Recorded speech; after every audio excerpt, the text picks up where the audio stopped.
ठीक है, तो आज हम लोग जावा स्क्रिप्ट पे बहुत छोटा सा प्रोग्राम करेंगे। हेलो वर्ल्ड बोल सकते हैं। सिंपलेस्ट प्रोग्राम जो होता है किसी भी प्रोग्रामिंग लैंग्वेज पे हेलो वर्ल्ड ही कहा जाता है। ये कोई कन्वेंशन बस है, ऐसा कुछ नहीं है। मतलब hello world in any language. तो बहुत छोटा सा प्रोग्राम होगा। उससे पहले हम लोग कुछ समझना होगा कि फाइल्स को किसी भी प्रोजेक्ट पे के अंदर फाइल्स को कैसे मेंटेन करते हैं, या फोल्डर स्ट्रक्चर क्या होना चाहिए किसी भी प्रोजेक्ट या प्रोडक्ट पे जब हम लोग काम करते हैं, वो समझेंगे। उसके बाद हम लोग जावास्क्रिप्ट में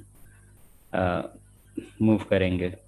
तो मिसाल के तौर पे अगर सब लोग कोई विंडोज यूज़र है या लिनक्स बेस्ड है, मैक बेस्ड, इस तरह फाइल मैनेजर या माई पीसी में जाने के बाद ऐसा दिखता होगा। तो मान लेते हैं कि हम लोग को एक प्रोजेक्ट पे काम करना है, तो या जैसे बोल सकते हैं एक प्रोजेक्ट हमारा मकसद होगा। ठीक है, उस प्रोजेक्ट में बहुत सारा कंपोनेंट होगा। उसके बाद हर कंपोनेंट में टास्क कैसे करना है, चीज़ को कंप्लीट कैसे करना है, वो सब डिफाइंड होता है। फॉर एग्जांपल, हमको घर बनाना है, तो घर जो हुआ मेरा एक प्रोजेक्ट है या प्रोडक्ट है। घर बनाना है, मकसद हो गया घर बनाना। लेकिन घर में बहुत सारा चीज़ आता है कि जो घर में रूम कितना होना चाहिए उसके लिए भी सोचना पड़ेगा, है ना। फिर सीमेंट और ईटा वगैरह, ये सब सब चीज़ के लिए कंपोनेंट के बारे में हम लोग डिस्कस करते हैं। कि मेन हो गया घर। घर के अंदर कमरा हो गया, है ना। और हर कमरे में खिड़की और दरवाजा का बात होगा। ठीक है। और हर फिर खिड़की दरवाजा के अंदर में या उसी कमरे में पेंट के बारे में बात होगा। तो इसी तरह से एक चीज डिफाइंड होता है, एक ऑब्जेक्टिव डिफाइंड होता है, उसके अंदर कंपोनेंट क्या क्या रहेगा वो सब डिफाइंड होता है। फॉर एग्जाम्पल, जैसे मान लेते हैं हम लोगों को घर बनाना है, तो हम लोग क्या करेंगे, हमारा प्रोजेक्ट है। तो घर बनाना प्रोजेक्ट हो गया। तो हम लोग घर बनाना हमारा प्रोजेक्ट हो गया, तो यहाँ पे ऐसे लिख दिए प्रोजेक्ट का नेम। एक फोल्डर बन गया जो कि मेरा प्रोजेक्ट है घर। अब उसके अंदर हम चाहते हैं कि आ, एक कंपोनेंट में सिर्फ हम लोग रूम के बारे में बात करें, एक कंपोनेंट में हम लोग मटेरियल के बारे में बात करें। मतलब एक फोल्डर बना देते हैं जिसमें सिर्फ रूम और विंडोज के बारे में डिटेल रहेगा। मतलब जो भी फाइल रहेगा वो सिर्फ रूम और विंडोज का आर्किटेक्चर, है ना, वो सब बताएगा, या साइज डायमेंशन बताएगा। और एक फाइल घर के अंदर ही साइड बाय साइड, मतलब दो फोल्डर हम बोल सकते हैं। एक फोल्डर में रूम और विंडोज का होगा, तो दूसरा क्या क्या मटेरियल हम लोगों को यूज होगा, है ना। तो जैसे ये हमारा प्रोजेक्ट नेम हो गया। यहाँ पे मेन फोल्डर प्रोजेक्ट नेम घर, उसके अंदर दो हम फोल्डर बना कर रखे, जिसमें एक में सिर्फ रूम और विंडोज के बारे में बात करेंगे, दूसरे फोल्डर में मटेरियल के बारे में बात करेंगे कि उसके अंदर क्या क्या, जैसे ईटा हो गया, सीमेंट हो गया, वगैरह वगैरह यहाँ पे रहेगा। और रूम में हम लोग एक फाइल बना लिए सिंपल सा। उसके अंदर हम लोग बात कर रहे हैं कि रूम का डायमेंशन क्या होगा, लेंथ ब्रेथ क्या होगा, विंडोज का लेंथ ब्रेथ क्या होगा, पेंट क्या होगा, है ना।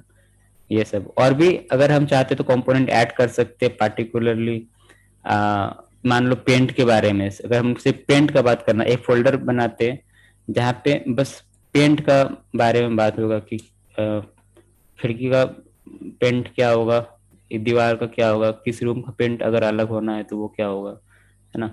उसके बाद और अगर हम कुछ कंपोनेंट के बारे में बात करना चाहते हैं तो क्या क्या पाइपलाइनिंग का अगर बात करना चाहते हैं तो पाइपलाइन का के लिए हम लोग एक और कंपोनेंट ऐड कर देंगे या फोल्डर बना लेंगे। तो हमारा मकसद था घर, घर हमारा हो गया मेन प्रोजेक्ट। उसके अंदर हम डिफरेंट कंपोनेंट के बारे में, डिफरेंट कंपोनेंट का फोल्डर बना लिए इसका मतलब ये होगा कि मटेरियल में सिर्फ हम मटेरियल के बारे में बात करेंगे, उसमें और कोई भी चीज़ नहीं रहेगा। मतलब रूम और विंडोज़ का आर्किटेक्चर डिज़ाइन मटेरियल में नहीं रखेंगे। अलग अलग करने का यही मतलब मकसद होता है कि सबके बारे में अलग अलग से बात हो। तो ये एक एग्जाम्पल हो गया फोल्डर स्ट्रक्चर के बारे में।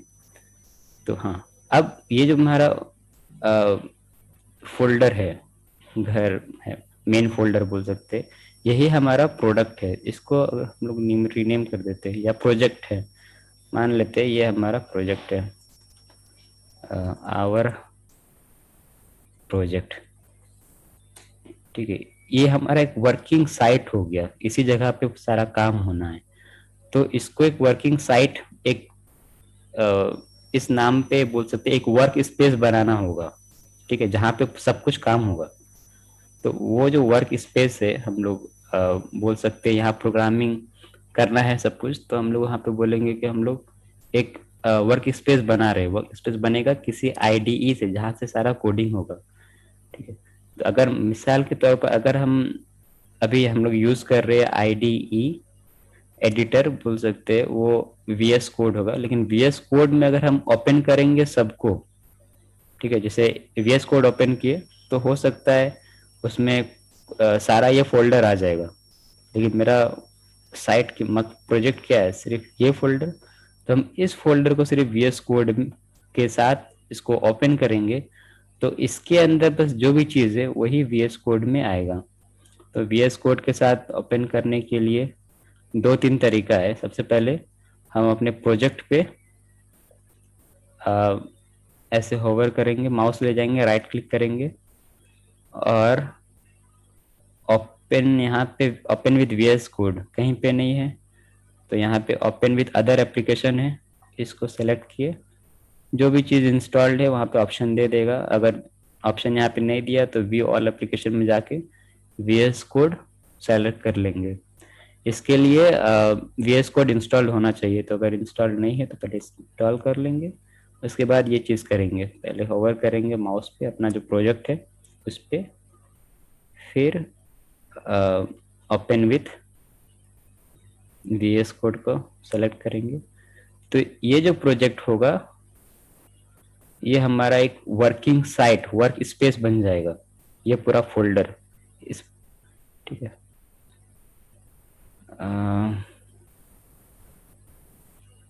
ये तो ये देखो यहाँ पे हमारा ये प्रोजेक्ट, आवर प्रोजेक्ट यहाँ पे शो हो रहा था फोल्डर। ठीक है, ये हमारा प्रोजेक्ट का नेम है। तो यहाँ पे वीएस कोड में यहाँ सबसे ऊपर में देखो आवर प्रोजेक्ट आ गया। मतलब जो वर्क स्पेस बना है, काम करने का जगह बना है, वो इस फोल्डर के लिए बना हुआ है। ठीक है, तो इसके अंदर जो भी चीज़ है वो ऑब्वियस सी बात है वो वहाँ पे दिखेगा ही। ठीक है, हमारा साइट जो है वर्किंग साइट, उसके अंदर जो भी चीज़ होगा वो होगा ही। तो ये चार चीज़ हम लोग बनाए थे, चार फोल्डर, मटेरियल, पेंट, पाइपलाइनिंग, ठीक है, रूम एंड विंडोज़। ठीक है, इसको अगर ओपन करें इसमें भी कुछ नहीं है, सारा ओपन है। डाउन एरो का मतलब ओपन है, सारा ओपन है। इसको क्लोज कर दो, ये क्लोज हो गया, ये क्लोज हो गया, ये क्लोज हो गया। और मेन को भी ऐसे क्लोज कर सकते हो, सब चला जाएगा। ये चीज़ है। तो दो तरीका से हम लोग अपने इस फोल्डर को रीनेम कर सकते हैं, क्योंकि हम लोग अभी जावा स्क्रिप्ट सीखने जा रहे हैं, तो वहाँ पे material, paint, pipelining, room and windows ऐसा कुछ होगा नहीं। रख भी सकते हैं, फोल्डर का नेम कुछ भी हो सकता है। तो मेनली हम लोग जावा स्क्रिप्ट जो है वो तो क्या है बाद में देखेंगे, लेकिन हम लोग अभी तक जान रहे थे वेब डेवलपमेंट हम लोग कर रहे हैं। तो जावा स्क्रिप्ट को वेब डेवलपमेंट कॉन्टेक्स्ट से ही देखेंगे, वेब डेवलपमेंट में वो किस तरह से हेल्प करता है। तो मान लेते हैं हमारा प्रोजेक्ट जो बनेगा, ये होम प्रोजेक्ट, ये आवर प्रोजेक्ट, ये इसमें जो कंपोनेंट होगा, एक होगा सिर्फ स्ट्रक्चरिंग और आर्किटेक्चर का, एक होगा उसमें डिजाइन डालने का, एक होगा उसमें एनिमेशन वगैरह ऐड करने का। फॉर एग्जांपल हम लोग कोई वेबसाइट बना रहे थे, वेबसाइट में क्या होता है, कौन सा कंपोनेंट या किस कंपोनेंट को कहाँ पे रखना है, हेडर कहाँ होगा, फुटर कहाँ पे होगा, है ना। वो सब वो उसके लिए हम लोग एक फोल्डर बनाएंगे। उसके बाद हर कंपोनेंट को क्या रंग, डिजाइन क्या होगा, वो सब अलग फोल्डर में रखेंगे। और एनिमेशन, ठीक है, किस बटन को दाबने से क्या एनिमेशन आना चाहिए, या थोड़ा बोल सकते हैं गेम टाइप का कुछ फीलिंग वगैरह, वो सब कंपोनेंट हम लोग अलग फोल्डर में रखेंगे। तो दो तरीका से कर सकते हैं, यहाँ साइड बाय साइड देख पा रहे, यहाँ पे भी material, paint, pipelining, room and windows, और यहाँ पे भी वो सब चीज़। तो मान लेते इस फोल्डर का नाम हम लोग HTML दे दिए। HTML से हम लोग जैसा कि जानते हैं कि यहाँ पे सिर्फ फोल्डर HTML फाइल ही रखना है। और HTML फाइल में क्या करते हैं हम लोग, स्ट्रक्चरिंग करते हैं वेबसाइट का। सेकेंड HTML रख लिए, एक अलग फोल्डर बना लेते हैं CSS के लिए, जहाँ पे हम लोग स्टाइलिंग करते हैं। और एक फोल्डर बना लेते हैं, देखो यहाँ पे साइड बाय साइड वो रीनेम भी हो रहा है VS कोड पे। तो थर्ड हम लोग यहाँ से रीनेम कर लेते हैं। इस पे होवर की, इसको रीनेम करना है तो माउस उसके ऊपर, राइट क्लिक, रीनेम। और ये हमारा जावा स्क्रिप्ट JS शॉर्ट मिली हुई है, यहाँ पे वो फाइल रहेगा। और इसका फिलहाल ज़रूरत नहीं है ऐसा फोल्डर का, बाद में कुछ हम लोगों को लगा कि और कंपोनेंट ऐड करना चाहिए तो वो ऐड कर देंगे, फिलहाल इसका ज़रूरत नहीं है। ठीक है, ठीक है। अब दो चीज़ है यहाँ पे। अच्छा, एक एक हम लोग मेन फोल्डर में, ठीक है, जैसे ये आवर प्रोजेक्ट हो गया ना, आवर प्रोजेक्ट में इसी लेवल पे एक फाइल ऐड कर देते हैं यहाँ पे। तो ये न्यू फोल्डर बनेगा, यहाँ पे एक फाइल बनेगा, तो हम लोग फाइल ऐड करते हैं। न्यू फाइल यहाँ पे, अगर न्यू फाइल सेलेक्ट करते हैं बिना किसी को सेलेक्ट किए हुए, है ना। अब इसको HTML को सेलेक्ट किए, इस पर क्लिक करेंगे तो HTML फोल्डर के अंदर फाइल बनेगा। इसको सेलेक्ट किए और इस पर क्लिक किए तो HTML फाइल के अंदर बनेगा। CSS को सेलेक्ट किए और इसको क्लिक किए, फोल्डर वाला आइकन को, तो CSS के अंदर एक और फोल्डर बनेगा। फॉर एग्जांपल, जैसे CSS को क्लिक किए और ये न्यू फाइल वाला आइकन को सेलेक्ट किए, तो CSS के अंदर बन रहा है ABC, कोई भी फाइल बना लेते हैं, TXT फाइल जो भी। तो देखो CSS के अंदर फाइल बना। अब CSS सेलेक्ट किए और ये न्यू फोल्डर को, आइकन को सेलेक्ट करते हैं तो CSS के अंदर फोल्डर बनेगा, न्यू फोल्डर। देखो ये CSS के अंदर बना। जब CSS को ओपन कर रहे हैं तो उसके अंदर न्यू फोल्डर का एक है, और साथ में abc.txt भी है। अगर मान लेते हैं हम लोगों को चाहिए कि एक न्यू फोल्डर के अंदर एक और नया फोल्डर बनाना है, तो इस पे सेलेक्ट करेंगे और इसको ये न्यू फोल्डर आइकन को क्लिक करेंगे तो हम उसके अंदर फिर बना पाएंगे। या फिर जहाँ पे हम लोगों को न्यू फोल्डर बनाना है या फाइल बनाना है, उस पे सिंपली होवर करेंगे, सेलेक्ट करेंगे उसको, और राइट क्लिक करके भी न्यू फोल्डर और न्यू फाइल बना सकते हैं उसके अंदर में। तो हम लोग ये अभी चाहिए नहीं, इसको डिलीट कर दो।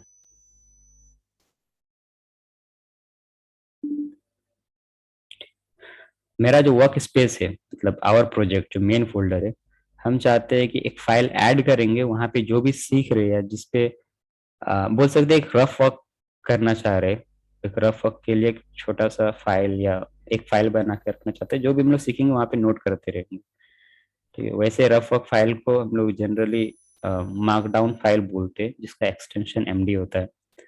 तो हम इधर CSS, HTML, जावास्क्रिप्ट किसी को सेलेक्ट नहीं करेंगे, बस सिंपली मेरा जो वर्क स्पेस एरिया है कहीं पे भी वहाँ पे सेलेक्ट करेंगे। मतलब मेरा आवर प्रोजेक्ट वाले में अब यहाँ पे कुछ फाइल बनाते या फोल्डर बनाते, तो सबका सेम लेवल होगा, CSS HTML जावास्क्रिप्ट। जैसे मान लेते हैं यहाँ वर्क स्पेस को सेलेक्ट किए, यहाँ पे कहीं पे ब्लैंक करके अब एक न्यू फाइल बनाए।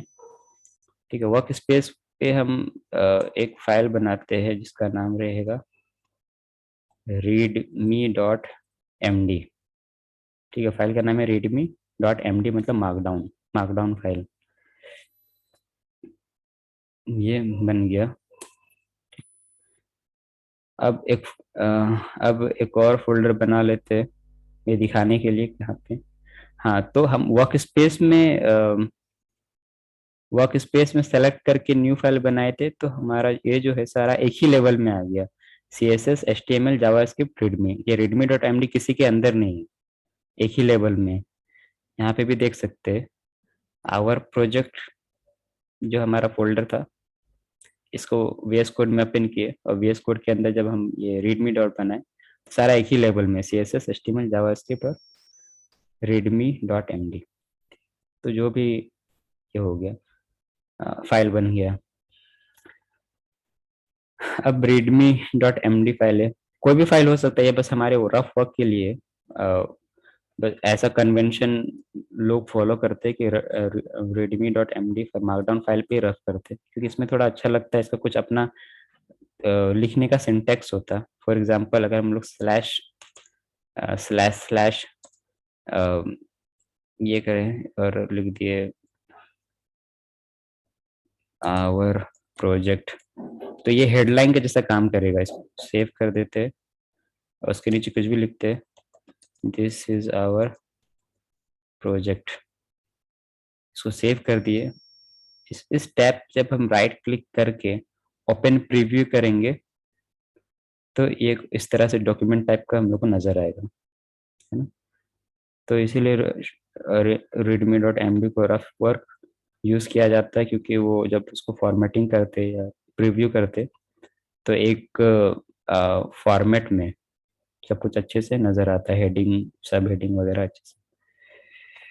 ठीक है, अब ये हो गया चीज। अब हम यहाँ पे दो चीज हम लोग को जानना है, दो एक टेम्पलेट्स और एक स्टैटिक, दो वर्ड।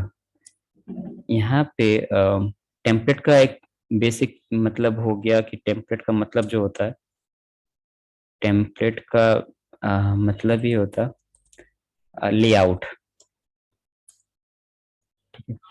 डिजाइन कैसे बोल सकते हैं, स्ट्रक्चर क्या, लेआउट क्या हो गया, स्ट्रक्चर।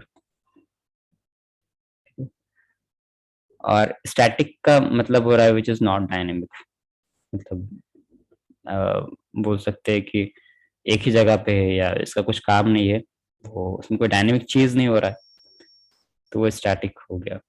तो ये टेम्पलेट का बताने का मकसद ये है कि हम लोग ये फोल्डर यूज नहीं करेंगे, CSS HTML जावास्क्रिप्ट, मतलब हम लोग रख सकते हैं फोल्डर, लेकिन अगर दो कैटेगरी बनाते हैं हमारे पास, अगर दो ही कैटेगरी है, ठीक है, ये सब टेक्निकल टर्म है इस वजह से बताया जा रहा है, टेम्पलेट और स्टैटिक।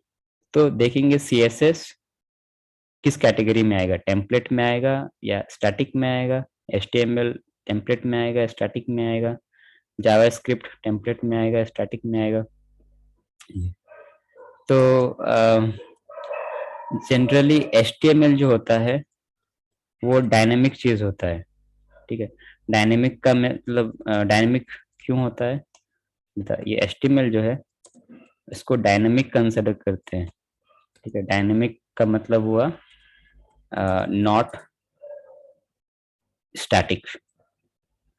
ठीक है, स्टैटिक का मतलब होता है एक जगह पे रहना, बी इन सेम पोजीशन या स्पेस, जो भी बोलो, ये फॉर्मल डेफिनेशन है या ऐसा कुछ। तो HTML जो है स्ट्रक्चरिंग जिसमें को हम लोग बोलते, वो डायनेमिक होता है। मतलब अगर एक टेम्पलेट बनाए तो उस पे जो वैल्यूज होगा, ठीक है, उस टेम्पलेट पे मान लो कभी